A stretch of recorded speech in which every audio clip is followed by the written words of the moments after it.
Nasa bukid si Kuya AJ today guys. Namasyal si Kuya AJ sa bukid. Sa bukid ni Nanay Karing. So yung nakikita ninyo, yung malawak na palayan is sa kapitbahay ni Nanay Karing. Si Nanay Karing pala guys, isang aking mother-in-law. Ito ang bahay nila. At yung palayan niya is doon sa likod ng kanyang bahay. Ito is literal talaga na sa kapitbahay niya.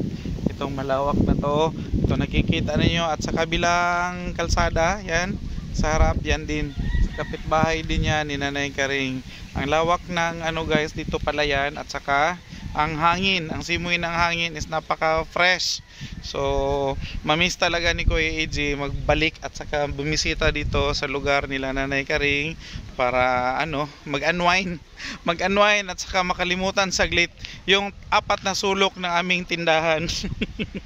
Kasi kung nasa tindahan si Kuya AJ guys, yung tindahan lang talaga makikita mo at saka mga customers at saka mga paninda. Pero dito ang dami mong makikita.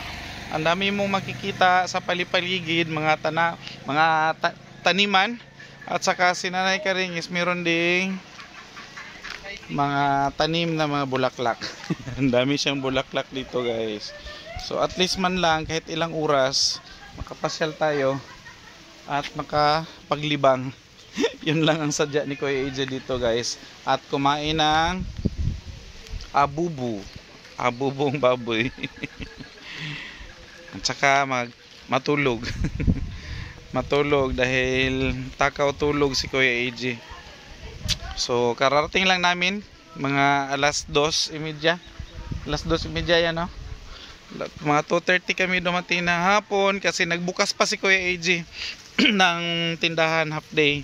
At saka sugod na kami papunta dito. Sa Dilsor lang naman ito guys. So nasa kabilang province lang.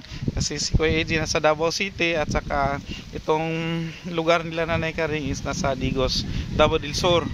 So mga ano lang, mga 1 hour lang and a half ang biyahe. So ayun. So maya maya after ng dinner, mag-dinner pa si Kuya AJ dito.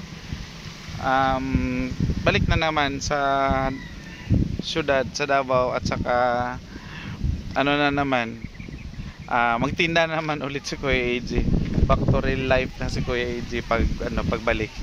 So yun lang guys ang ma-share ni Kuya AJ today sa inyo. Share ko lang yung sarap ng simoy ng hangin dito habang ikaw is naglalakad sa kalsada na kabilaan yung palayan.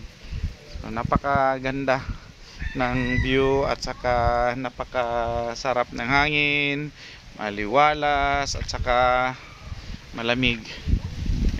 So malayo sa pollution at saka peaceful. Peaceful ang lugar. Yan, walang mga sasakyan masyado, may mga sasakyan, mga motor, pero mangilan-ngilan lang. At saka malayo din sa kapitbahayan. So yung mga bahay dito is nasa kabilang ilang meters pa yung interval bago may bahay ulit. So ganon ang simoy ng hangin, grabe. Sarap ng hangin. Ayan, so kahit na maglaro ka dito sa sa gitna ng kalsada, walang madisturbo at saka hindi ka madisturbo dahil mangilan-ngilan lang yung sasakyan na dumadaan. So dati guys is rough road pala itong kalsada nila, pero ngayon is simentado na, pati papunta doon sa barangay side. Ayun, doon kasi ang barangay side. Itong sa kabila is ito yung palabas doon sa highway papuntang municipality of Padada. So dito nga na side is ito na yung part ng palayan ni Nanay Karing papunta doon. So ito dito sa kapitbahay na naman niya. maliit lang siya pero okay na siyang libangan. Shout out Brad. Mahadjong hapon. Happy Fiesta. Belated.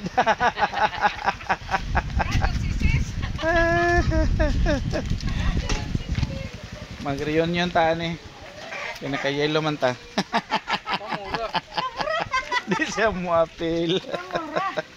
May mga ano pa dito guys, oh, mga manok pang sabong. Yan.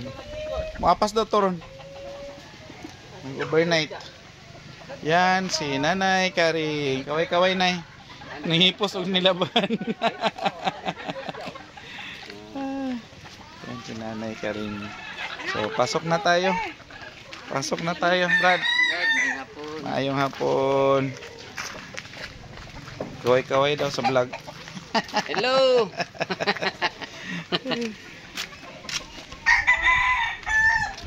Dito ang bahay ni Nanay Karing. Pasok tayo. Magandang hapon. Magandang hapon, ha. Tulog-tulog lang. Duyan-duyan. Kaya ang nasa kumbal, mga na. Asa man? Nasa ibabaw. Uy, Ana. Tactical. From Sayong Tactical. Salamat. Nagpa-shipping pa rin. Wala. Ano naman to?